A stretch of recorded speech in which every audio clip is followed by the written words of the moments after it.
Hey folks, today's show is sponsored by Spotify Discover Weekly. Discover Weekly allows you to lose yourself every week in the thrill of new music discovery. Your Discover Weekly playlist is 30 songs you didn't know you loved yet. You get a brand new unique playlist every Monday personalized to your taste. That's a great way to start your week with music that you can't wait to hear. Go to Spotify.com/Discover Weekly right now to get your playlist. We're also sponsored by MeUndies. Nothing can describe the fit and feel of MeUndies, but once you try them on, you'll understand why they're called the world's most comfortable underwear.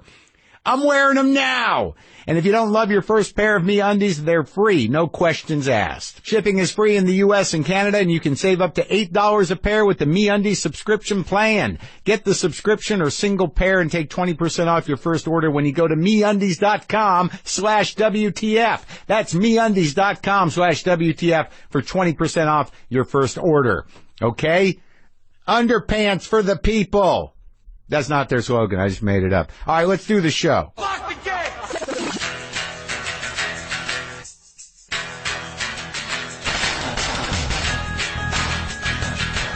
All right, let's do this. How are you, what the fuckers, what the fuck buddies, what the fucksters, what the fuckadelics, what the fuckaholics, what is happening? I'm Marc Maron. This is my podcast, WTF. Welcome. Welcome to the show. Thank you for listening. Who's on the show today? Today, Amber Tozer, the comedian and author. She's going to talk about her new memoir, Sober Stick Figure. I like her. I haven't seen her in a while. That'll be fun. What else? It's Thursday if you're listening to this when it drops. Last night was the final 2 episodes of my television show, Maron on IFC. For all of you who are watching, thank you for watching. For those of you who haven't seen it, I think the first 3 seasons are available on Netflix. This one will be on Netflix in December. That is the end of the series. Thank you for being with me, and thank you for supporting my decision to stop it, to end it. It's interesting though. There was a little bit of drama on the Twitter Monday. I thought everything was great. I was feeling a little postpartum depression, a little sadness from knowing that I wouldn't be working with all those people that I've worked with, many of them for 4 years, and I was feeling a little sad, and some shit went down on Twitter that just drove me out of my fucking mind. Because it was just irresponsible garbage. Yeah, I mean, I want to talk about it, but let me just clear some stuff up first for, real information. Real information. This is true information.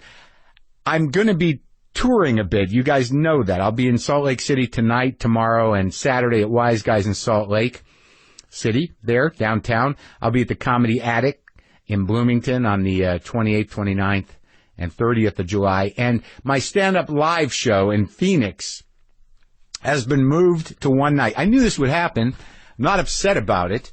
I don't see it as some sort of, bad indication. I've never had much of a draw in Phoenix, and it's fine. So we're moving all of those shows to the Saturday. So there's going to be 2 shows on the Saturday at Stand Up Live in Phoenix, and that would be the 20th of August. So if you have tickets for the Thursday or the Friday, I hope you can move them to Saturday. I'm sorry for the inconvenience. I'm sorry if this means you can't see the show, but that place is fucking huge, and this is just the way it has to be. It's fine with me. I'm not hurt. I'm not offended. There will be more dates forthcoming. I'm going to be in Albuquerque, my hometown, on the 3rd for the benefit for the Endorphin Power Company. I'll be in Rochester at the Comedy Club on the 9th and 10th of September. So that's that information. What other information do you need? I got some interesting feedback from Spokane people.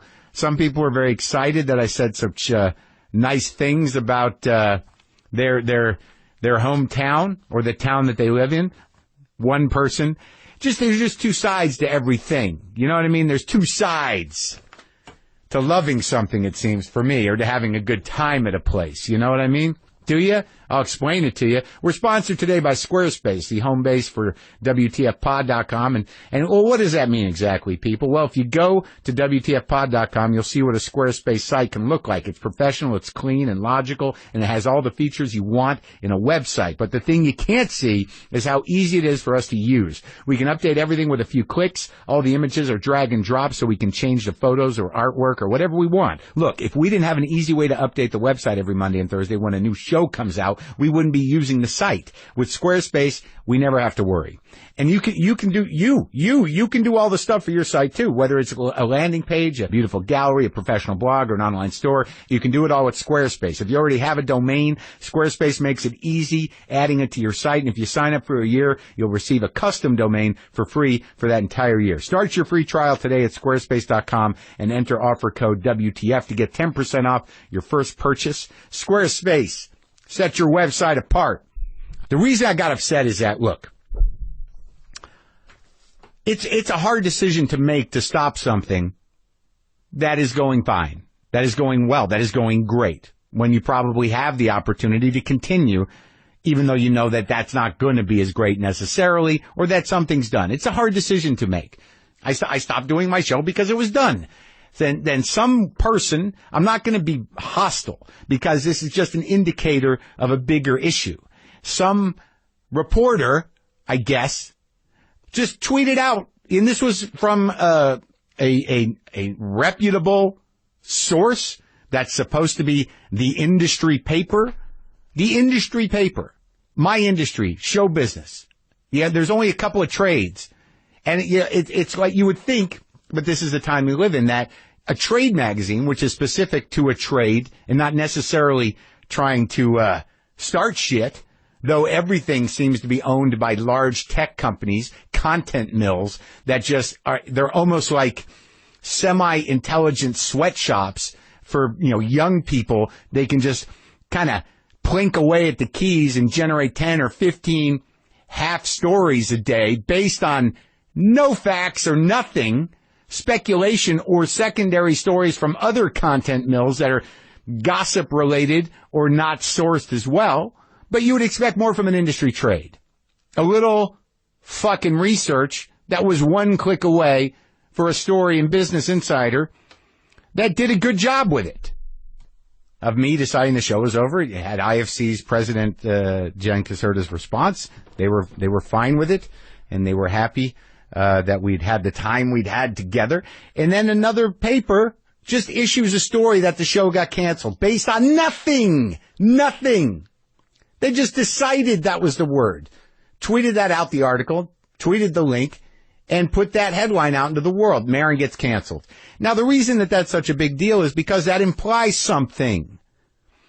And I know this isn't in the big world of things, the most important thing in the world, and that obviously there's bigger problems in the world. It's my life, and it was, misreported. It's not killings, it's not shootings, it's not the end of the world stuff, but it has relevance to my life, and it's misreported, and it means a lot to me that this was on my terms and not just a corporate entity making a decision despite whatever I would want. It's this lazy content mill garbage that diminishes the integrity of almost any information. What do you got to do to get real information that's actually reported? Now, this isn't this is not a new problem. Obviously, this was me, and obviously after I threw a shit fit on Twitter, it was changed. An apology was executed on the phone to my manager by the reporter. Fine. But the fucking fucked up thing is a couple of other reporters from the same outlet defended the reporter and said that I was overreacting. Why didn't I handle it through email? Why didn't I do this or that? It was a public misreporting. So I will handle it publicly. And then one of them, now this is a person, I'm not going to mention names, I'm not going to mention the name of the paper, not even the paper, the fucking website. But another reporter said, what's the difference? Whether Maron stopped the show or was canceled. Either way, it's canceled. If they don't know that nuance, and they don't know what it implies, and they're working for an industry trade paper where that has a very specific meaning, and also publicly saying that, in a public forum, how the fuck does that person have a job if he honestly doesn't know the difference? Anyway, it's the end of information as we know it. You know, you better hope you got your feet on the ground, your head in the game, and know who you are and what your life looks like in your immediate surroundings and where you stand with shit, because the truth is always shifting. Here's your garbage/content. I hope you just react to the headline and react to the bullshit. Come on over. Click on the portal. There you go. There's your garbage/content. Oh, did you catch this over here? That's some paid presence trying to deliver some goods into your fucking desire system so you go out and do a little business. And just by virtue of you looking at the garbage, you know, we kind of squeeze that other shit into your fucking sad, vulnerable brain. And we've done our job. You are a click that we can report, and perhaps we can coattail some more crap into your life through the content garbage that you are interested in or respond to. Okay. All right. I'm about over it. Common complaint, but yeah, good luck finding the truth out there. They just want to keep you in a frenetic state of anxiety, fear, desperation, and need for something salacious or yummy. Just stay online, man. Just stay online, right? We're sponsored today by the new HBO comedy series Vice Principals. I'm excited about this. I love Danny McBride and Jody Hill. They created Eastbound and Down. This series premieres Sunday, July 17th at 10:30. Vice Principals tells the story of North Jackson High School and the two people who almost run it. Danny McBride and Walton Coggins. Oh, he's that guy from Hateful Eight that's so good. Star as the school administrators in an epic power struggle vying for the top spot to be the school principal. Danny McBride is great, as I said. I love that guy. I loved Eastbound and Down. I loved having him here in the garage. You can get, listen to that in the archives. Rolling Stone has already declared Vice Principals as summer's best new comedy, and Entertainment Weekly says watching this comedy is homework you'll actually look forward to. So make sure to tune in Sunday nights at 10:30, only on HBO. All right? So back to Spokane. As I said, I can't say enough about it, I guess. But no, I don't. There's a couple of things that happened. Okay, here. I got two emails after I said such nice things about Spokane. I got this email. Subject line, thanks for nothing. Quote, he's quoting me, I don't want to let the cat out of the bag, but if you're looking to get out of wherever the fuck you are, I'm thinking of Spokane, unquote. He said, that's me. And he didn't put the word fuck. He put fuck, F, asterisk. And this is the bulk of the email. Great, buddy. 25,000 plus people moved to Spokane in 2015. In a relatively small urban area, proportionally, that's a lot. It's changing fast. And the usual metrics of quality of life, lack of congestion, affordability are disappearing fast. Because of what you described, people are on the move to a place that simply must be better than where they currently reside. It kind of sucks because, when everywhere else was so happening and no one in their right mind would move here, many of us more gritty types carved out lives for ourselves. Now that Spokane is establishing better restaurants, more shopping, more of the more that urbanites need to be content, well then the friction and hurdles to the notion of living here are removed. Here's hoping we get buried under 7 feet of snow like we did in 08 and 09. And I wrote back, sorry I liked your city, John. Now this email I enjoyed. And I understand what he's saying. But, big country. Big country. Subject line, the Seagulls from Dick's. Hey, Mark, I listen to your podcast all the time and love the honesty and emotion you bring out in people and the vulnerability you're willing to show yourself. So thanks for that. I'm originally from the Spokane area, Coeur d'Alene. It's in Idaho, I believe, right? But live in Germany now. Listening to you talk about Dick's brought back nice memories from home and really made my day. Growing up, I actually believed that all seagulls came from Dick's. On my first trip to the Oregon coast, I saw all the seagulls on the beach and exclaimed, look, it's the seagulls from Dick's. I honestly thought that the seagulls had just migrated over. Anyway, thanks for the little reminder of home. Best, Ashley. That's a funny one. I didn't tell you about the casual racism I encountered in Spokane. It's hard to know what to do in those moments. You want to say something, but then you're like, no, they're old. It's usually old people, older people. Well, all right. Well, what happened was, apparently there's a small community of retired men who drive for the hotel. They like to drive. Maybe they need a few bucks. Maybe they just want to get out and do something and talk to people. I'm fine with that. It's a nice way to talk to strangers if the stranger is willing to talk to you, and it gives you something to do. One of the dudes who was driving me one day, I told him I'd gone to White's to get boots, and that I liked that they were made here and made in America. So then he started, he did that line like, yeah, a lot of stuff used to be made here back in the day. A lot of manufacturing. I'm like, oh, here we go. Yeah, I know that. I know that story. It's a sad story. I wish I knew. I wish I knew how to bring the manufacturing base back to the States. I don't know the answer to that, but I know the conversation.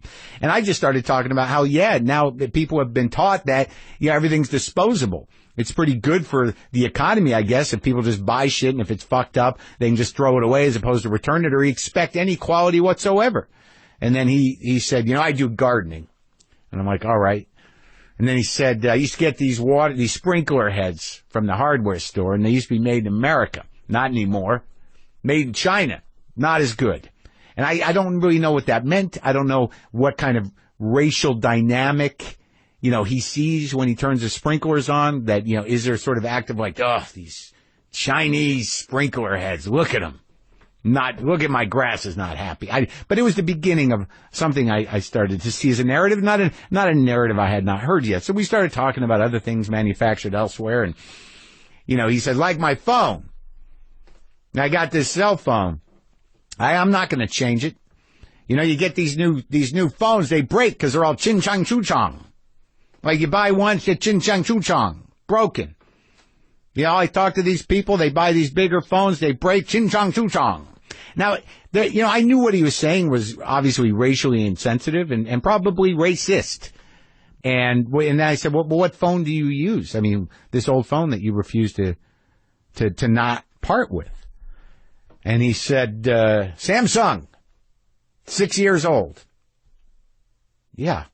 Samsung. So I had that moment where, like, how do I get this message through? Like, there was part of me that wanted to take the higher ground and almost be condescending and say to him, that is chin chung chu chung as well. But I did not do that. I didn't. And what was I supposed to do in that situation? I guess I could have said, it's racially insensitive to do that character. I could have said, you know what? It's not right to say that. Why don't you say it one more time and call it the last time? And you say it with me, say it with passion, and then we move on past it, and you don't say that anymore because it's a little racist. That would not have worked. What was he going to do? Just go chin chong choo chong? Oh, you're right. Thank you for educating me and making me a better person. I didn't say that either. I just switch topics. And I'm ashamed of that. I should have said something. I apologize. But right now, let's talk to Amber Tozer, who I like, who I haven't seen in a while, and I'd forgotten something about our history that was sort of interesting. She has a new book out called Sober Stick Figure, a memoir. It's now available wherever you get books. This is me and Amber Tozer.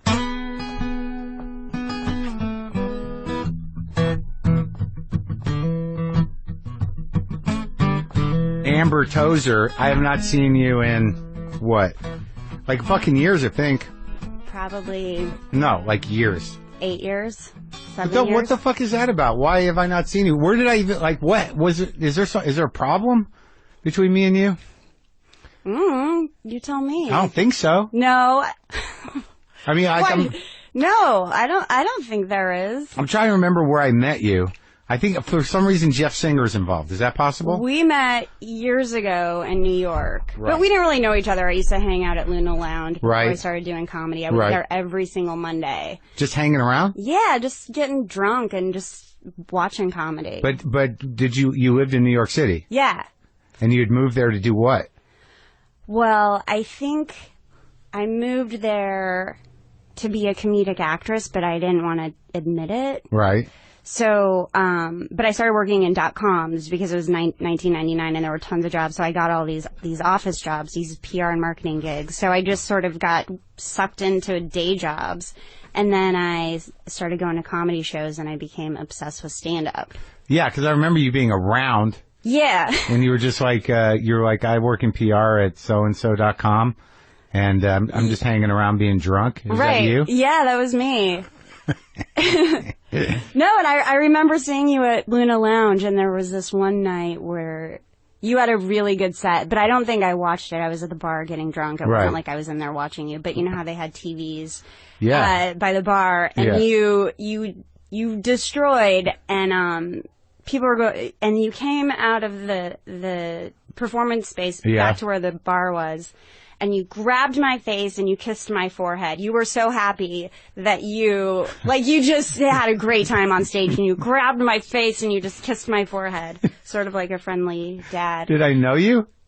No. You were a stranger. I just was right there when you walked out of the room and you were just like, you were so happy. Wow. Did you do you weren't doing comedy then yet? No. Like, I meet a lot of people over a lot of years in a lot of different places. We hung out when I moved to LA when I first got sober. I reached out to you. Oh, yeah. And I was helpful, right? Sort of. Come on. What do you mean? What did I say? We made out in your car. Oh. Do you not remember? And I was driving over here and I was like, I don't know if I'm going to talk about it, but you're all about honesty. So I'm going to, I do. I remember. We went to a couple meetings and you were very helpful, but I don't know if you were just going through your divorce. Right. Or separated. But you were pretty out there. You were pretty wrecked. I was like, I'm not getting involved. No way. Not with that mess.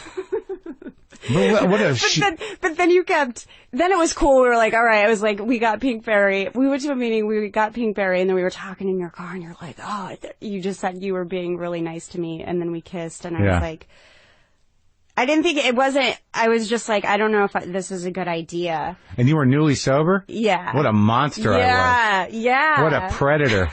What a fucking horrible man. Didn't even wrestle with himself. I must have had some inner conflict about it. Making out with a newcomer. Ugh. I must have been really in a bad place. You were in a horrible place. Thank God. But then we were cool, and then you kept texting me saying you wanted me to come over because you were... What? Because why? Go ahead. Because you made a pie. I did. I probably made a pie. Blueberry pie. I've made some pies. And then I remember this period.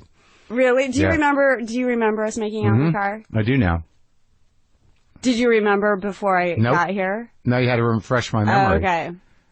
I know, I was like, I bet you he doesn't even remember, but... I remember you were being really cute and you were funny, and that was not the first time I met you, right? We had known each other for a while. For a while, and you were sober and you were like being all cute and excited. But I'm sorry that I took advantage of that, and I'm glad we didn't fuck or anything. Yeah. I'm glad that, like, at least, like, did I stop the making out? Please tell me I was like, we shouldn't do this. Yes, Mark, you did. You said you stopped, No, what happened? No, Nothing. We just kissed. And it was like, so it wasn't a massive make-out. No, it was really, it was a short kiss. We tried kissing, it didn't work out, and we just moved on. Yeah. All right, that's different. Not a great idea for either of us, and we moved past it. Yeah. And then I tried to lure you to my house for pie. I made pie a lot. I like cooking. It makes me feel better. It's probably a blueberry pie or maybe an apple. Probably blueberry. I feel like there was a couple different nights that you texted and different things were on the menu. Every time you texted me. God forbid at that point I asked a woman on a date.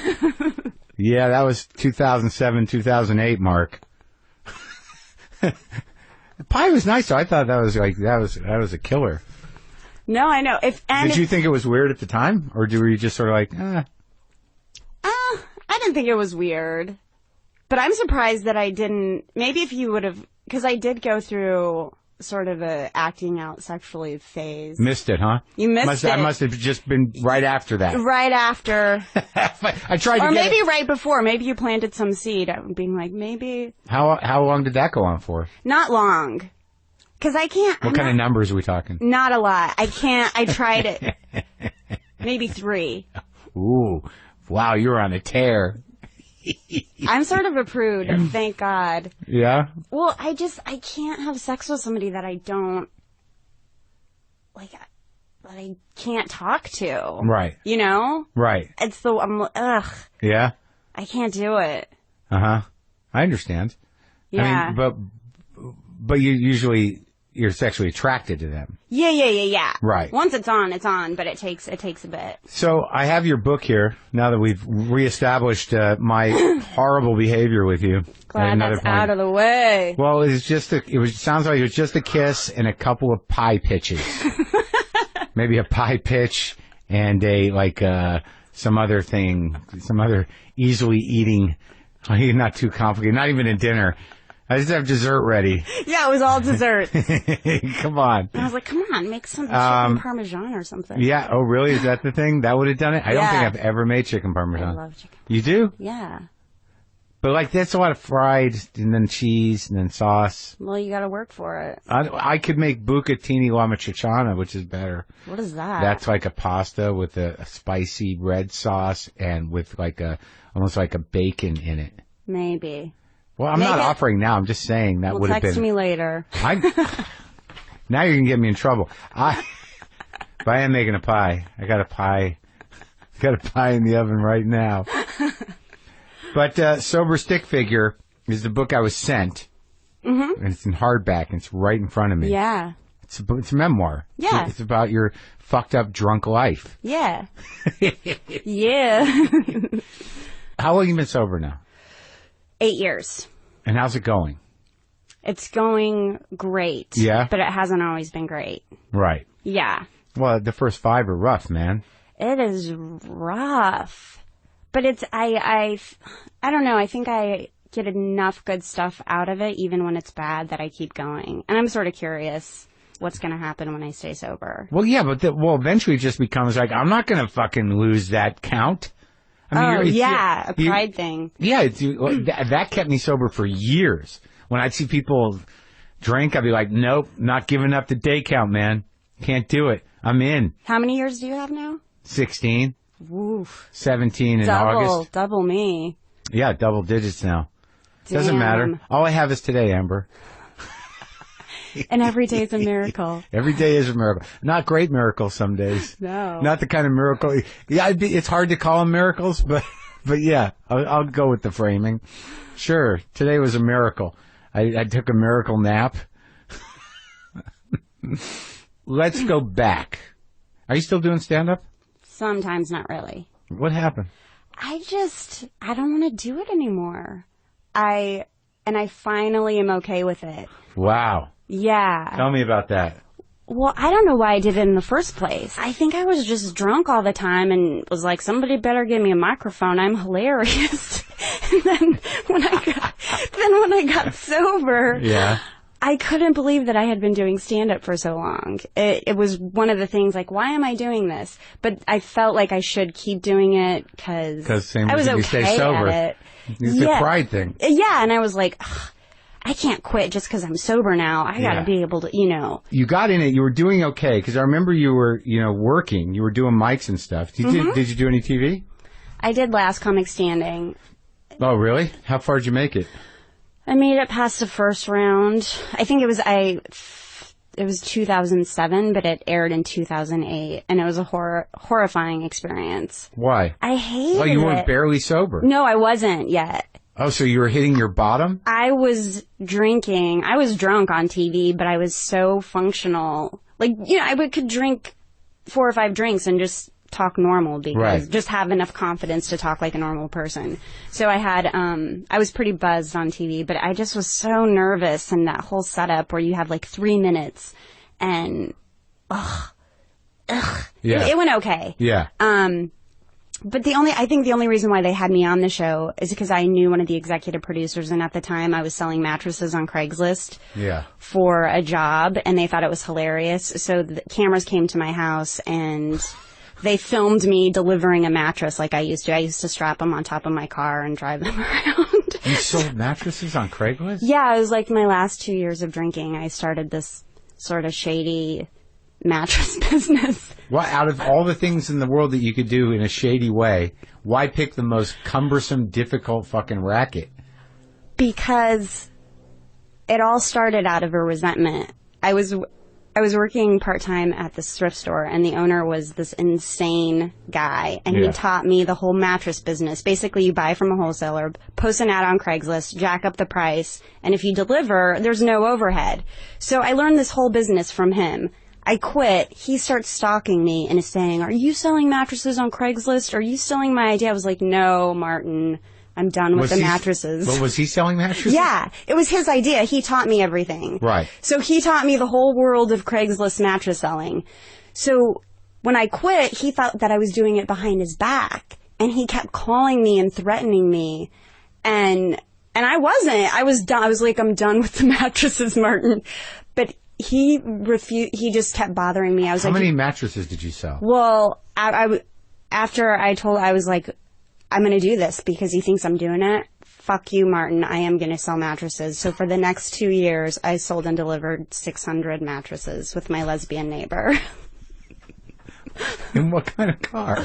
Well, after doing a lot of research, we discovered that San Francisco was the best market because people need them delivered. And LA, there was a lot of competition, so we would... So you were in this. This was your life business. Man, it was a whole thing. We had spreadsheets and there was nothing illegal about it.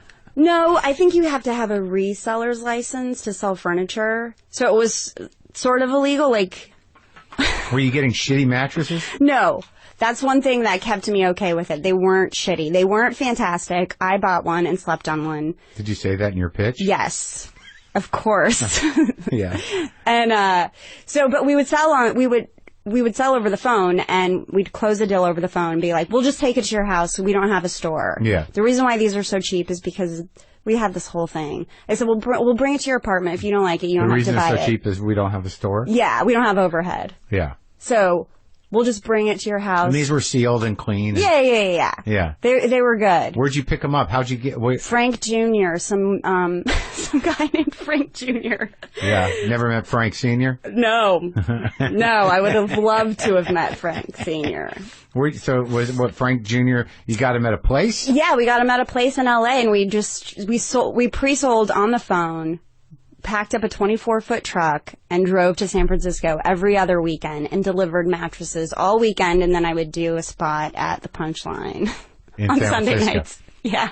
But you weren't living in San Francisco. You living here. We lived here, but San Francisco is the best money making for mattresses. So you're driving up hills? Oh, yeah. In a 24-foot budget truck. It was insane. Did you make a lot of money? Yeah, it was good. It was good money. We would probably make $1,200 each, $1,200 to $1,500 each in 3 days. It's all right. Yeah. It's a lot of work. It's a lot of work. For 12. And then we would do it twice a month.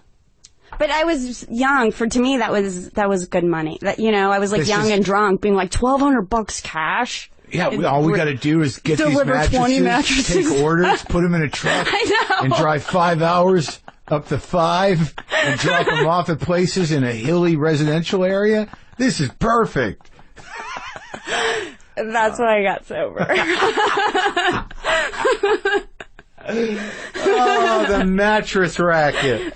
Oh, of all things. You were just like, you locked in. You were like, "I'm going to do this and I'm going to do it great." It was so hilarious at first. I was like, I cannot believe we figured this out and it's working. But then after about a year, it was depressing. It was so depressing. It was my last year of drinking too. And I was like, we have to do this. And But it's just so funny. That's the racket you think you're winning with. I know. We've really got this figured out. We just got to go down to Frank Jr.'s with a truck. It's so crazy. Most people are like, "I don't have to do anything. I just order this batch of socks and I mark them up."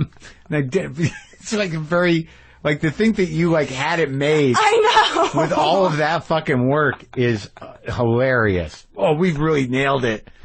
So easy. But I think It was so hilarious to me. Yeah. Like, I knew how ridiculous it was. Right. The stories kept me going, though, because, and my friend Leslie, who I delivered these mattresses with, she's in the book a lot. It was really fun. It was a fun adventure. And were you doing material about mattresses? Yeah, I was telling stories about it, but I was really disorganized and sort of half-assing comedy. And really exhausted from delivering mattresses, so I couldn't really focus on comedy. So this producer that you knew at Last Comic Standing thought it was funny that you were selling mattresses out of your house. You're like, this is a great hook. This is a unique character for our stand-up personalities. Yeah. She's like on the phone selling what all sizes or? Yes, all sizes, double pillow tops. Full size, queen size, king size. Queen double pillow tops are a bestseller. Sure, that's the right size without you needing another room or having, right. Yeah.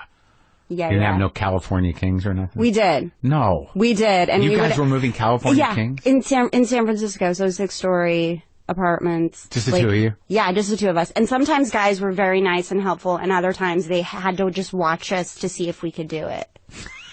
Good guys, those guys. They're as good as I was making out with a newly sober person. Let's just see if these poor girls can get a double super king up the bed. California King. Those things are huge. So okay. So you're doing that, and Last Comic Standing, you didn't win, you didn't lose too quickly. You didn't like it, and you got sober after it. Yeah. What about this decision, though? Because you did comedy for, like, how long? A long time. I think I started in 2001, and, I mean, I did a show 6 months ago. So you're still kind of in? Still, sort of. After I got the book deal, I was like, I'm just going to write this book. Right.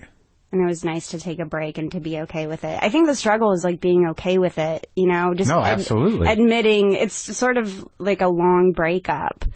Right. And I love stand-up, but I pay attention to my friends who have been doing it for a long time, and they still get it. They still want to get up, and they're doing it, and I don't have that type of drive. And I'm like, am I lazy? For stand-up. Maybe go back to the mattresses. Yeah, something. But I really enjoy writing, and I like the solitude of it. Yeah? Yeah. So it's good to have that clarity. Yeah. And I'm sort of scattered, so if I'm doing too much at once, I sort of I half-ass everything. Yeah. So I want to be able to just... Yeah, and also if you want to do readings or work stories, you know, as a writer, you know, Sedaris he writes on stage. Yeah. Like he'll write a piece and then he'll go do it on stage and mark where the laughs are. Yeah. Yeah. That could be fun. Sure. It's a pretty effective way to write, to get that kind of laugh, to know that you can make a room full of people laugh with a thing from your story. That's beautiful. Smart. It always struck me as smart that he did that way. So, where'd you grow up? Pueblo, Colorado. Oh, that's right. Pueblo. I kind of half know it, because I grew up in New Mexico. Oh, right. So I remember going through Pueblo to go somewhere. Probably Denver. Is it? Because would I have to go there to get to any of the ski areas if I was coming up? Yeah, I-25? Yeah. Well, that was the only way out of New Mexico up to Colorado was 25. I-25. Yeah. Were you Albuquerque? Yeah. Yeah. Yeah, it all feels familiar to me. Colorado feels familiar to me. But like when I go there, I don't know it that well. I went to Boulder and I was like, wow, I don't know anything about this. But I knew like southern Colorado, kind of, because we go up there. Yeah, I lived in Durango my freshman year of college. I went to school there at Fort Lewis, yeah. At Fort Lewis? Uh-huh. That one school? That little school? That one school, yeah. I played basketball there. You're like a jock person. I'm jockey. Yeah. Not anymore, really. But I was when I was young. Super Thank God jock. you were prepared to lift those mattresses. You're like, I can do this. Ripped. I got so in shape. Like are these lats right here? Yeah. Yeah, my lats. Yeah? Yes. Popped out? Like a fish. And what was your relationship with what's her name, Leslie? She was my best friend. Growing up or just here? Just here. Yeah. I moved into an apartment complex. Actually, I moved back there. I still live there. On Fountain Avenue, and she was my downstairs neighbor. And super fun. We're still friends. Lesbian. We made out once when I got drunk. Sounds like you do that with a lot of people.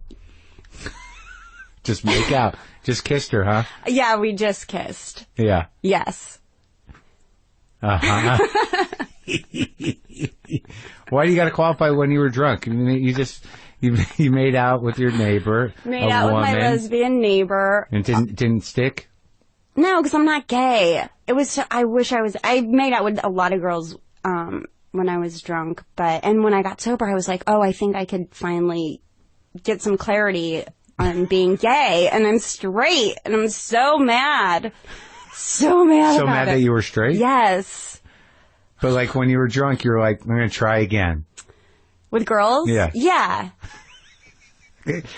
You wanted it to happen? You were like, I was please, like, yes. let me just be a lesbian. Yes. So, what did it take? So are you done with that?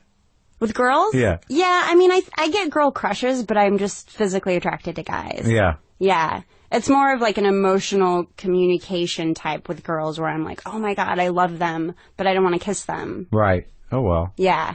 So, well, it's too bad you're not drinking for those girls. I know. So Pueblo, Colorado is like very small town, kind of, right? It's like Albuquerque. It feels small. There's 100,000 people there, maybe. That's small. Small city. Yeah.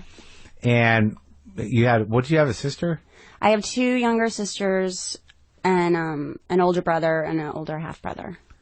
Really? Uh-huh. 4 of you. And then 2 ex-stepbrothers from my mom's second marriage. The firemen?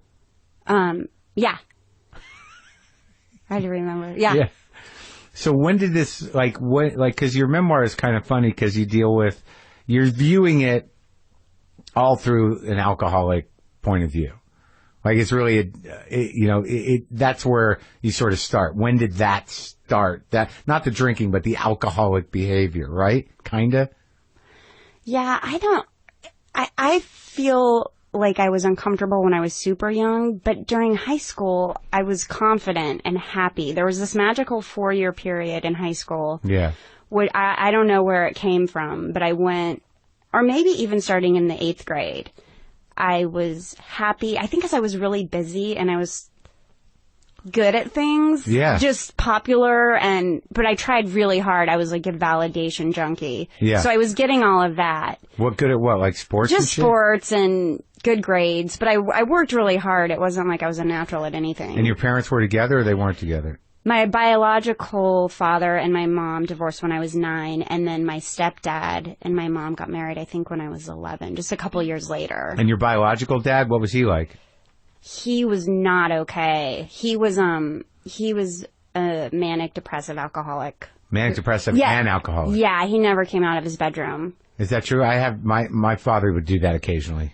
Yeah, just isolate. Yeah, the bedroom thing. Yeah, ugh, for years. Really? Yeah, that's all I remember. I think, and yeah, from the age of 3 to when I could remember till I was 9, in his bedroom. Really? The whole time? Uh-huh. And they owned a business, right? Yeah, my mom ran it. What was it? Dewdrop Inn. She still has it. It's a restaurant. And a bar, right? Yeah. Yeah, well, it started off as a bar, but my mom started experimenting with pizza recipes, and then it became super famous. Well, in Pueblo. Super famous. Everyone knows about it. Yeah. I hear people talk about it out here. Yeah. In New York at pizza places, they're like, this is okay, but if you've ever been to Pueblo... Dewdrop Inn. What was it, thin crust? Thick crust? Thick, sweet crust. Oh, yeah? Yeah. And she invented it? She invented it. She said she got the recipe from God because she went to church. We were Catholic, and for communion, instead of having the flat wafers, there was sweet bread. So she had the sweet bread, and she was probably 19, 20 at the time, and she was like, ooh, this would be good with marinara sauce. And she went home and experimented in the kitchen and came up with the pizza dough. At 19, she already had you? No, she was married, and I think they bought the bar. She had my brother when she was 20, and then me when she was 23, I believe. Wow. Yeah. So you're growing up in like this relatively sad household till 9 years old. Mm-hmm. And what happened? Did your dad just sweep his way out of the house, or? My mom finally left. Thank God. Just left? Well, yeah. Left him sweeping? Just divorced him, yeah. And he didn't want the dewdrop. He said He wanted the house, and he wanted her to pay for the dewdrop. So she worked at a gas station and saved up money to buy the dewdrop. To buy her half, his half. Mm-hmm. Because they would have split it, right? It would have been a split, right? Yeah. Huh. So did your dad... So she just left, and he was in his room. Yeah, and he was in his room. Is he alive still? No, he passed away years ago. We think it's an overdose. Oh, really? Yeah. Well, yeah. Did you stay in touch with him? Well, when they got a divorce, it was like every other weekend, and I hated it. And then my mom stopped making me go over there. Just because he was negative. He wasn't like physically abusive. He was just sad. And then I think when my mom left, he got really scared and started to be nice to us. I think he felt like, holy shit, I'm going to be alone. So he tried, but it was too late. And I was a teenager, and I was like full of hatred.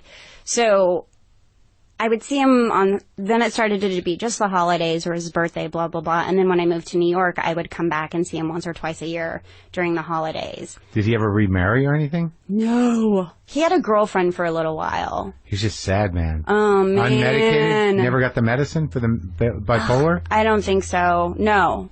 He was just... And I didn't understand anything. You know, when I moved to New York when I was 21, just about to turn 22, I had just started drinking a lot. So I just was like, and I had no idea about the disease, or I just hated him. About manic depression? Yeah. I knew nothing. Oh. Did you ever get any resolution around that shit? Yes. How'd you do that? Well, it's in my book, Mark. No. No, I just did a lot of work, and then just being in recovery and understanding. Did you make an amends with him? Face to face, or he was? No, he was already. I was drinking a lot when he died. Oh. Because how many years ago has it been? It was probably 11 years ago. Mm-hmm. So I was still drinking.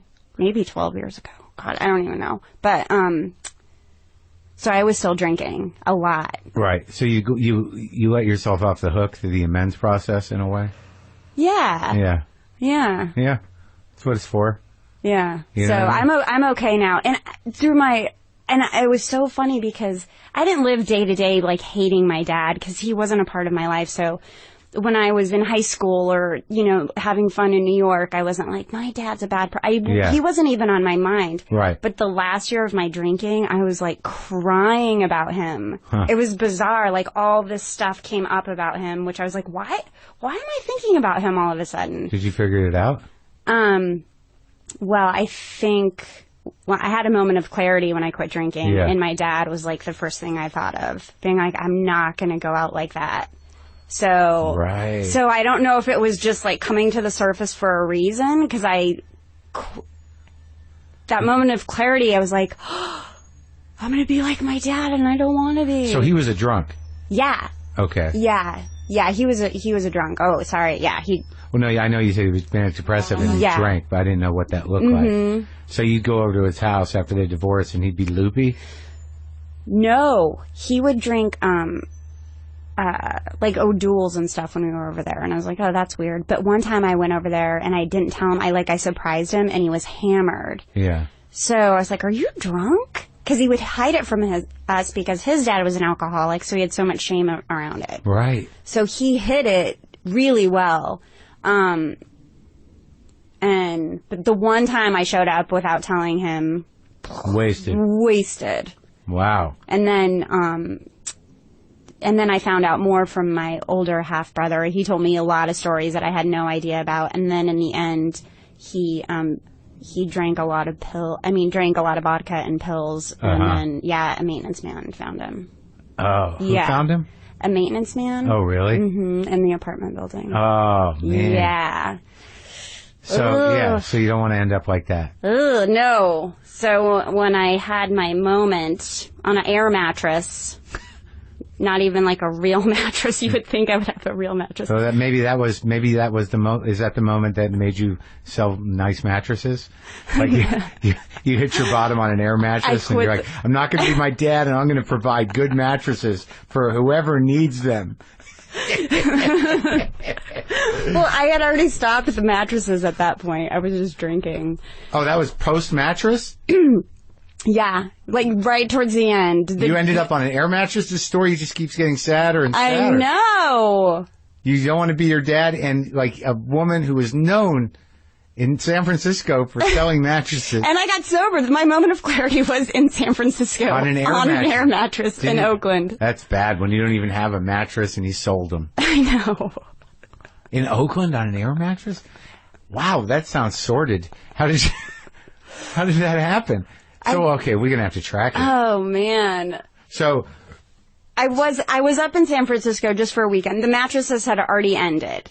Probably a few months before, I think. Yeah. I'm a little I don't exactly know when. Details? Yeah. But I was in San Francisco and I was at the Punchline and I got hammered. Drove over the Bay Bridge to a friend's house. Did a bunch of coke. I don't like coke. Woke up on an air mattress. Had an out-of-body experience and I haven't had a drink since. Really? Uh-huh. You were able to sleep on the coke, though. Couldn't have been that good. Well... You've been up for a couple days? It's just like funny. I went to bed like 5 in the morning and woke up at noon, I think. Oh, it was... And I didn't like coke. I never really liked it, but that night I was like, I gotta do all the coke. I hate it. I gotta do all of it. Really? Mm-hmm. So you just hated yourself. You're like, I hate it so much, I'm going to make myself feel bad. Mm-hmm. Was that a comic you were at his house? Her house? No. I was at Leslie's, a friend of Leslie's. Oh. Just doing coke and drinking. Just doing coke and drinking. With the lesbians. And talking. We were really figuring stuff out. Of course you were. We were figuring it all out. Yeah, you probably had it all figured out by the time you went to bed. So what do you mean an out-of-body experience? I just felt...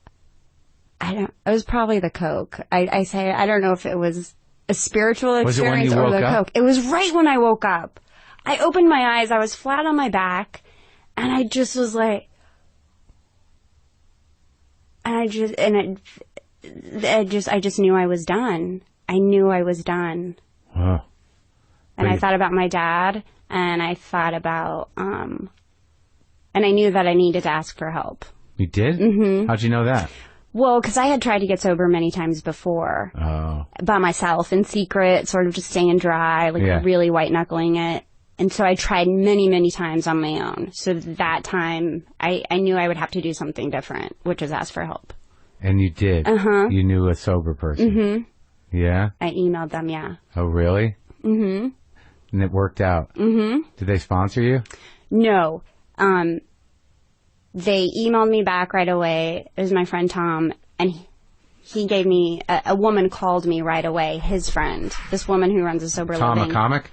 No, he was a producer. Yeah. Yeah. Wow. Mm-hmm. And that was it? And that was it. That's great. So let's talk about how you got that far. So in high school, you were a happy kid.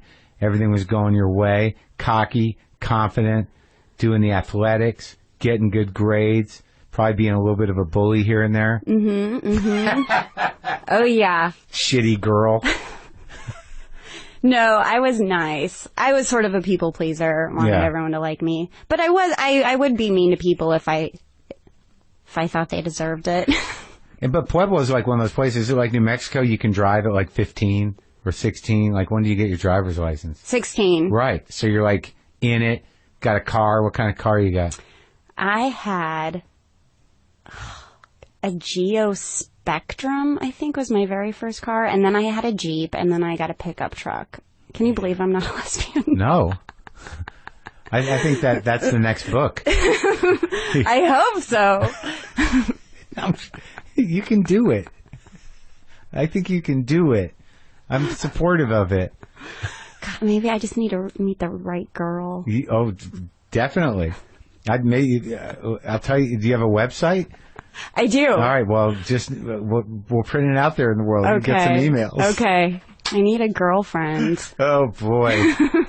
I'm just trying to help you with your future because you don't want to do stand-up anymore. I think this is a great new book for you, where you just sort of like, the premise is at the beginning, you don't really like sex with women, but you really want to be a lesbian. Yeah. And you just go on a bunch of different dates with different people and you finally find one. Okay.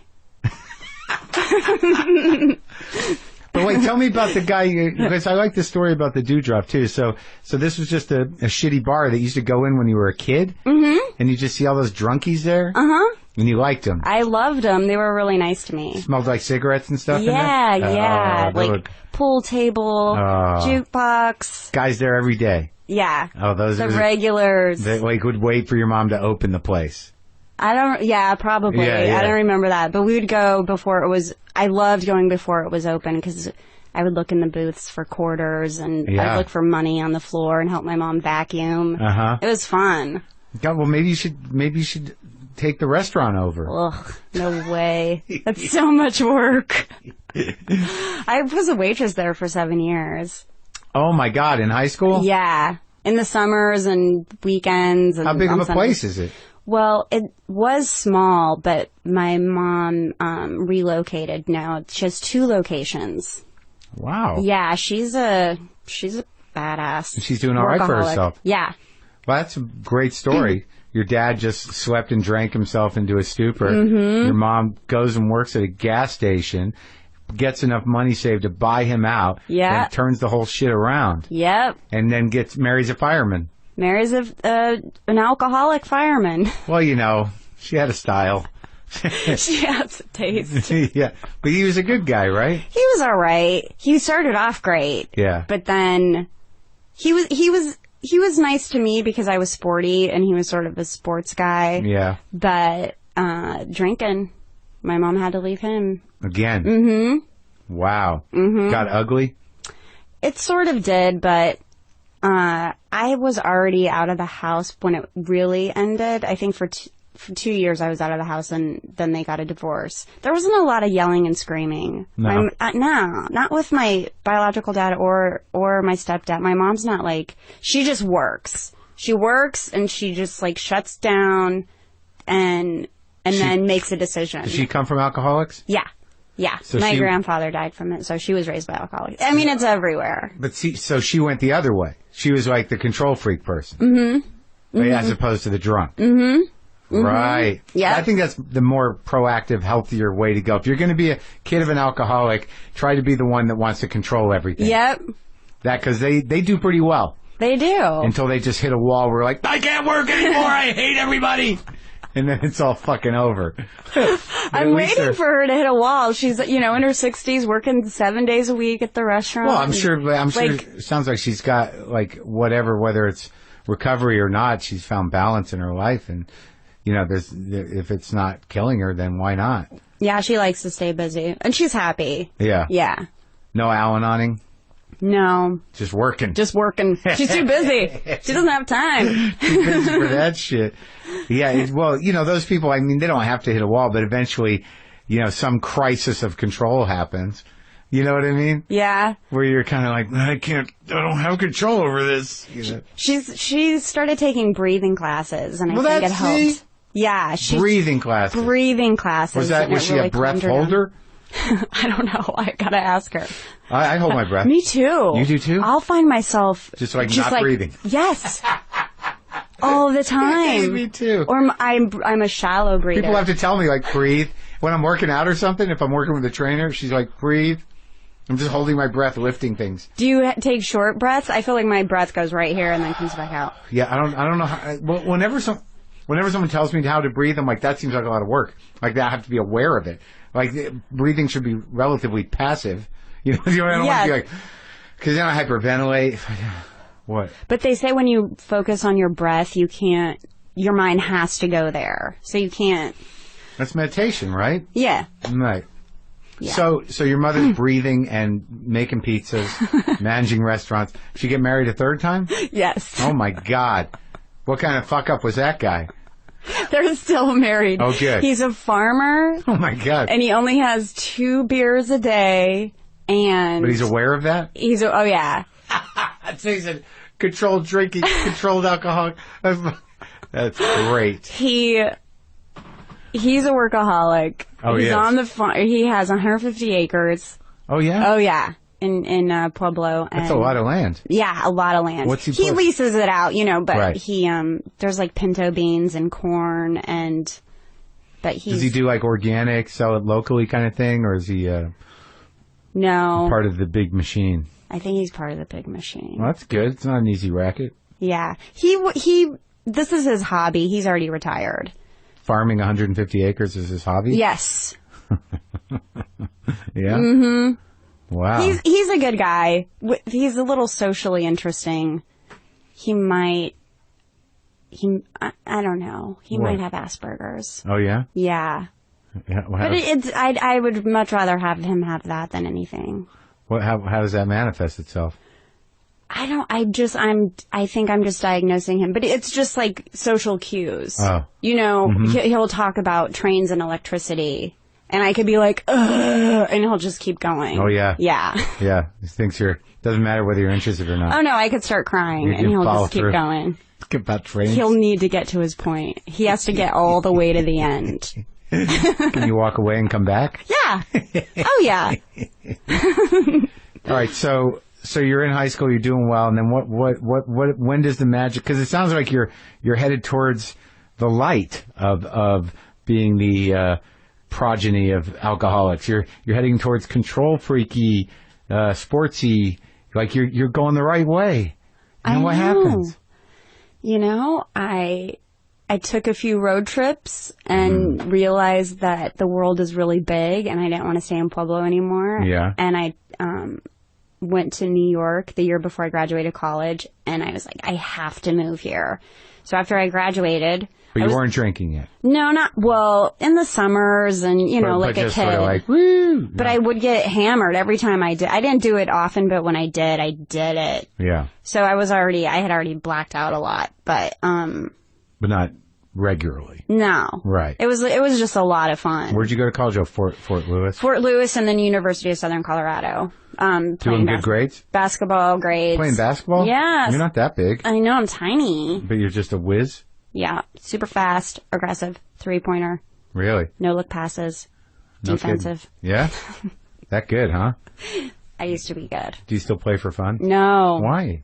Because I don't know. I didn't like it in college. It would really upset me. Were you on a scholarship? Uh-huh. And I sort of didn't want to do it anymore. I was Sounds like down comedy. in high school. This seems to be your what is it? Your pattern. To quit? Well, did you get pretty good at something and then just like, fuck it? I love quitting. Yeah. I think I like proving to myself that I could do things and being like, all right, good enough. Yeah. What's next? I have a little of that. But I've kept like guitar as a hobby. And your stand up. Well, stand-up's that's my life. But I think about quitting a long time. I've thought about quitting, but there was never, I really get a lot out of it. And I'm pretty good at it. Yeah. And it's uniquely mine. For me, stand-up gave me the freedom to be exactly who I want to be, or at least to figure that out. Right. To try to figure it out. To be true to myself somehow. Yeah. So that was always the mission. But it does become sort of like the problem I'm having right now is that, I feel okay. I'm not in a rush. I'm not desperate. I'm not struggling. So where do I speak from? My whole life was about those things. Right. Freaking out, pissed off, struggling to get somewhere. And now I'm kind of somewhere and I'm not freaking out as much. So what do you talk about? Good question, Amber. Good fucking question. And then there's the next question is why do it at all? Why do fucking anything? Yeah. Chill out. But how do you do that? Breathing classes. I'm trying it. So, all right, so you're done with basketball and you're just sort of you go to New York on a trip to visit somebody or what? I just went with a friend to explore for a little bit and I loved it. You're this jock from fucking Colorado, some college jockette. We walked around. We were too afraid to take the subway, so we walked a lot. Just tourists. Colorado kids. Colorado kids. Didn't want to get mugged. So scared. But it was exciting. It's big. The first time you go to New York's amazing. Oh, my God. Because you just, right when you get there, you're like, Jesus. It is incredible. It fucking goes on forever. It's huge. It was... my mind exploded, and I was like, I have to come back here. And so... I had 1 year of school left, and I went back, and went back to Pueblo to graduate, and I started listening to Tony Robbins to get myself pumped up. I was like, I'm going to move to New York. And so I started listening. You're just getting pumped up to move. You didn't have a plan. No life plan. You just like, you're going to listen to Tony Robbins to move. That's what I did. And I didn't have a plan, but I was pumped.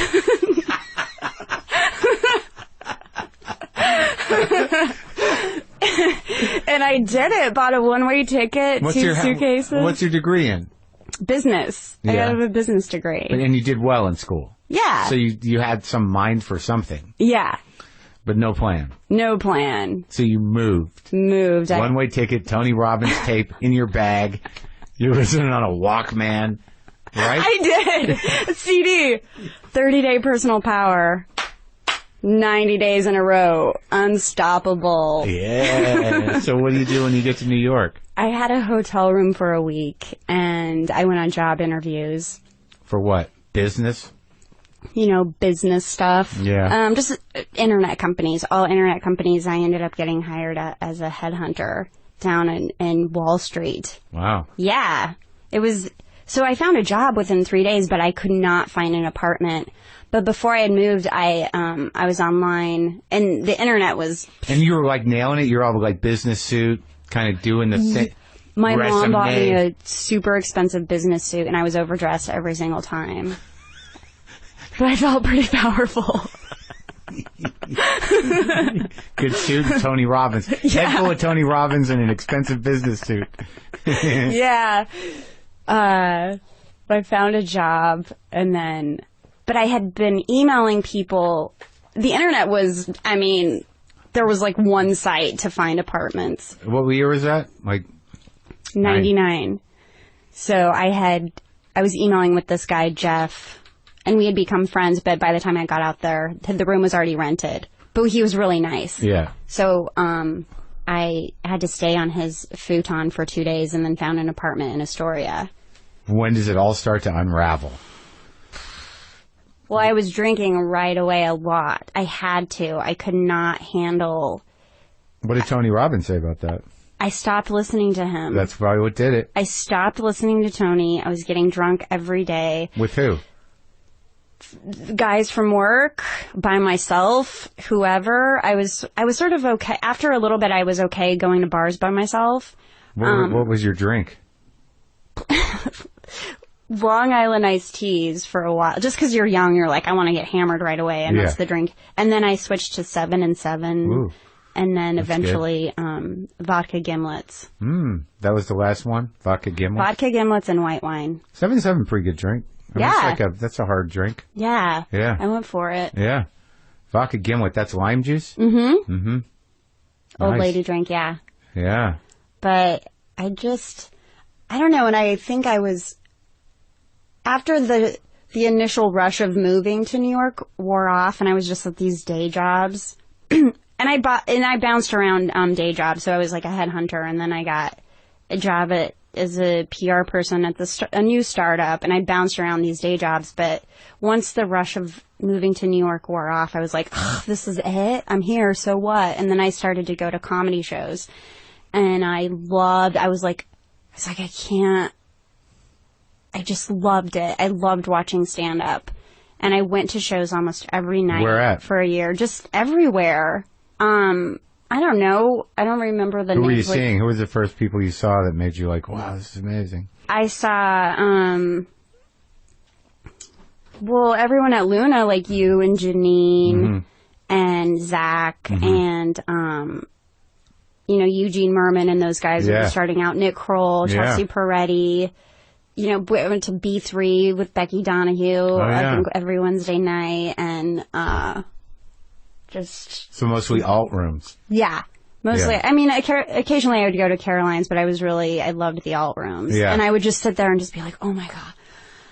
I was just fascinated. I was like, how are they doing that? Aren't they so scared? Are they just coming up with that right off the top of their head? how do they do that? Yeah. And it just I was just so, and I was meeting really cool and interesting people, and just trying to find my place, and I loved it. And then I was like, I could do this. Yeah. I could do this, and you're not going to believe this. One of my PR jobs, we had a client that had an interview at some daytime show on CNN. So I'm standing outside the CNN building, and I hear this magical voice go by me, and I'm like, that's Tony Robbins. And I turn, and it's Tony Robbins. And I go up to him, and I'm like, oh my God. I'm like, you're not going to believe this, but I moved to New York because I listened to your tapes, and my aunt quit smoking because she listened to your tapes. And he's like, what are you doing this weekend? And I thought he was hitting on me. I was like, nothing. What are you doing? And he gave me a card. He's like, call my assistant. I'm doing what are they called? A seminar in New Jersey this weekend, and I'll give you 2 free tickets. And I was like, what? I'm going.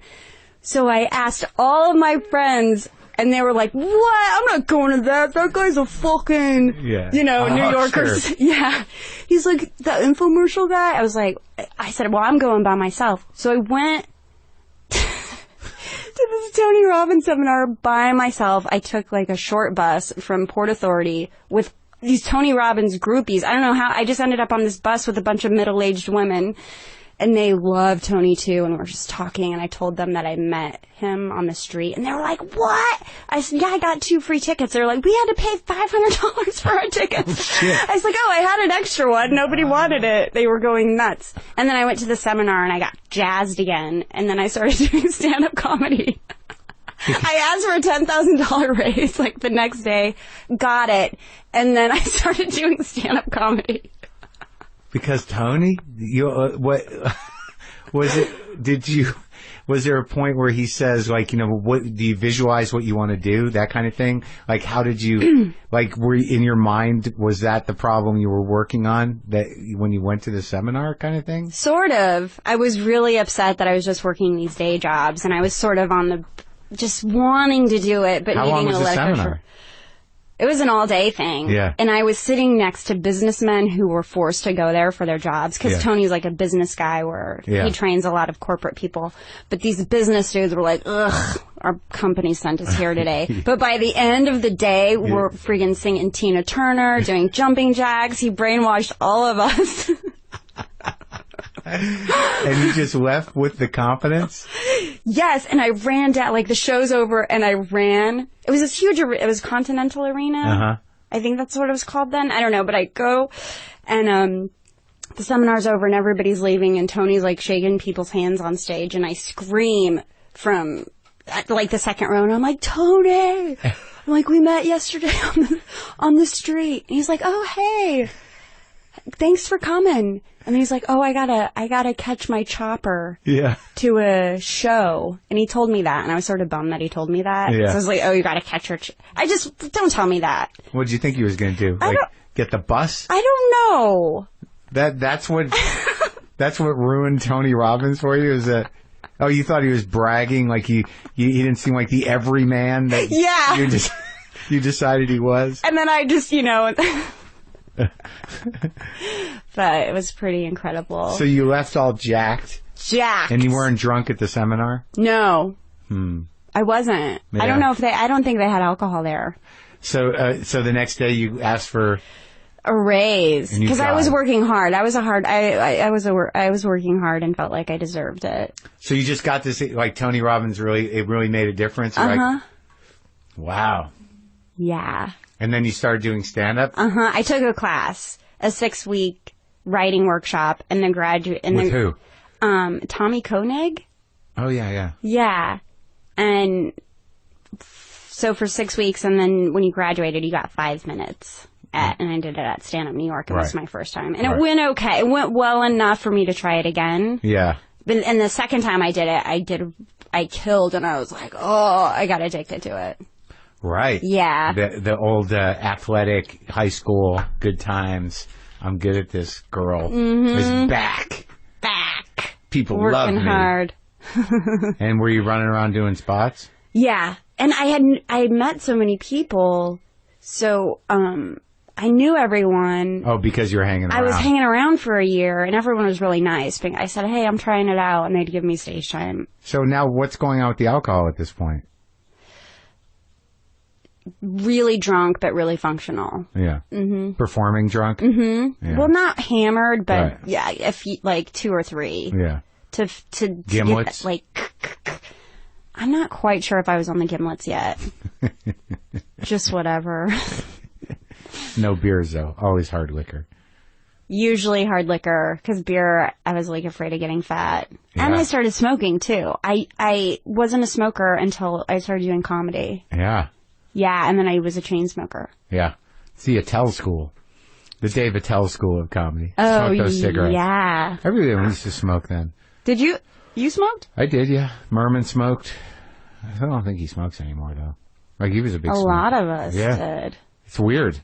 I'm still on nicotine. But I haven't smoked cigarettes for, since 99, 2000, something like that. And you could still smoke in bars then. Yeah. I was smoking inside. That's great. God. Everybody just smoking. No, nobody cared either. You could blow it right in their face. Yeah. I don't know what changed. Fucking everything got ruined. Internet. It's boring. Local farming. Damn it. No cigarettes. Damn it. All the good things. Well, that's not true. The local farming's good. The internet's fine. Smoking out, is inside's probably bad. Remember, you could smoke on planes. That's the thing that always amazes me. That there was like the last 4 seats of the plane were a smoking section. And it's like you're on a plane now. It's like, how did the entire plane smell like cigarettes? There's no way it didn't. I know. There's no way. It's such a horrible. I hung out. My friend was staying with me over the weekend, and she's a chain smoker. And she'd get in my car. Yeah, she's smoking. She'd smoke outside and then come in and be like, "You smell like shit." It's horrible. Crazy. It's crazy. And you don't even think about it. No. Back then. All right, so you're doing the comedy. You're in New York. You're getting shit-faced.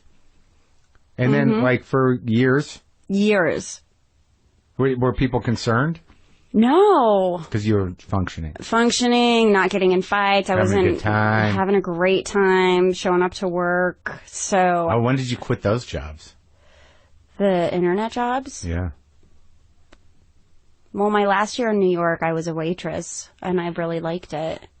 Had you fallen, or you just decided? I wasn't doing, it was really sad. I just got really super, super depressed. And then I was in a relationship. I was in a relationship for 4 years in New York. And, with a comic? Uh-huh. Who? I'm not going to say. Will you tell me after? Uh-huh. All right. And, I probably knew this. Yeah, go ahead. And it was just not going well. We were both like controlling each other and breaking up all the time. And I wasn't doing comedy. You weren't? Why not? I stopped. I don't know. I was really depressed and like stopped being functional. Alcoholic wise. Yeah. Yeah. Just really hungover all the time. Super, super, super, super bad hangovers. And then I started working part-time in an office. And I was sick of the office. I hate office work. Unless I'm writing something that I care about, sitting in an office at a desk. Yeah. Working for people that you don't like. I'd much rather be a waitress. Yeah. Because you get to talk and walk around and, Mm-hmm. So I started waitressing, and I wasn't doing comedy.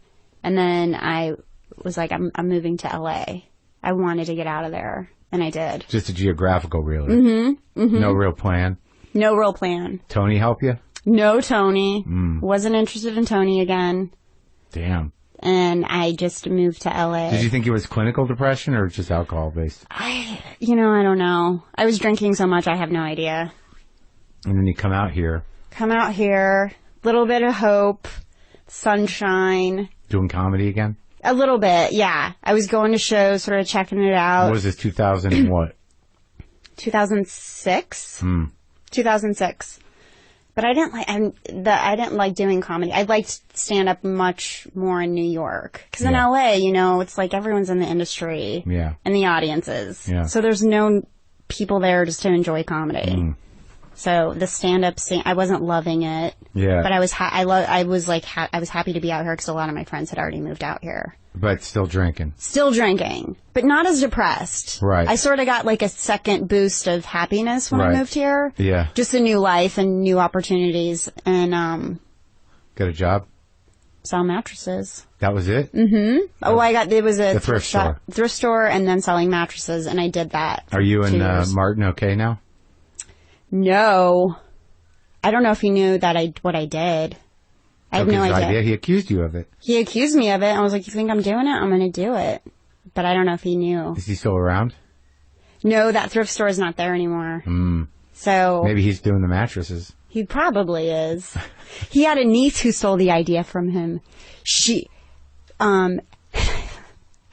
He told me about her. He's like, see this ad? It's from my niece. I taught her the business, but we had a big falling out, and now she was running LA. She even started to copy and paste my ads. Like, I got in a fight with her. I was like, you are stealing my creative selling techniques. You're basically copying and pasting. And she just hung up on me. It's competition within the weird mattress hustle. The 3 people that actually thought they were really onto something. I told her, you're obviously not an artist. No, you didn't. I did. That was like my zinger. And then she hung up on me. Because she's like, you're crazy. Yeah. So what's the future of that? Just renting more trucks? What, are you going to hire more people? Well, it became a saturated market. A lot more people are selling mattresses on it's crazy. It's like, I always knew mattresses were a racket. How could they not be? I know. Casper mattresses are good. Oh, really?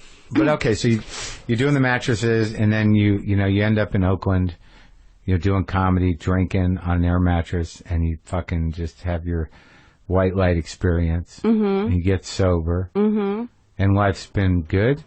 Is Tony back? A little bit. Tony makes a cameo every once in a while when I'm really desperate. I have him on my iPod. No, it's been good. It's been difficult, it's been very emotional, like layers, I've been depressed and full of rage and all of it. But I don't know. I'm happier than I've ever been. And the book took you how long to write? I got the deal in April, I think like 7 months. It was a pretty quick turnaround because I started writing a proposal in January, finished it in March, got the deal in April, and my deadline was in September. Well, I'm very happy for you. Thank you. Good picture. Thanks. You look like mature and, sort of grounded in the picture. Yeah, I put lipstick on. And you have the kind of like, not like out of control smile. Just sort of like, I'm on top of shit smile. Yeah, it's under control. I'm a writer. I'm a business lady. All right. I feel good about what we've done here. Okay, good. But I'm not going to try to make out with you. All right. And I'm looking forward to the lesbian memoir in 3 years. You got to help me find a lady. They'll be emailing you. Thanks for coming. Thank you.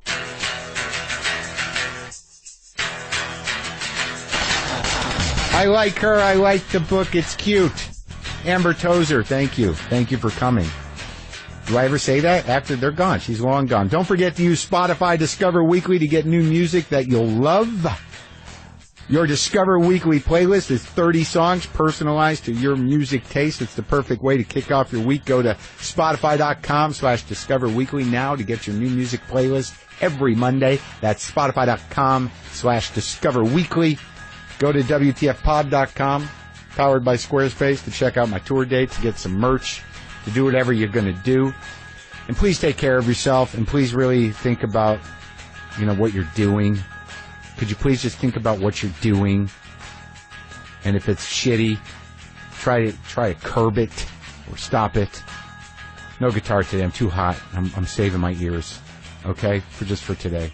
Just for today, I'm going to give my ears a rest. Boomer lives!